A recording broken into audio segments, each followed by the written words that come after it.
If you want to unlink your Tidal account from Facebook, follow these simple steps to ensure your accounts are separated. This process will help you manage your privacy and account settings effectively. Step 1. Open the Tidal app. Launch the Tidal app on your device. Make sure you are logged into the account you wish to unlink from Facebook. Step 2. Go to Settings. Navigate to the Settings menu.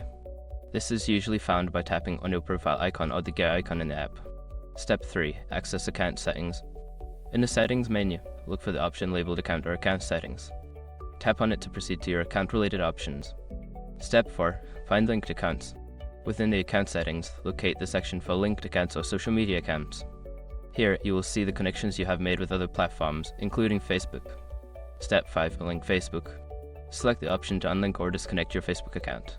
Confirm your choice when prompted to ensure that the accounts are no longer connected. By following these steps, you can successfully unlink your Tidal account from Facebook. If you have any further questions or need assistance, feel free to reach out to Tidal's customer support.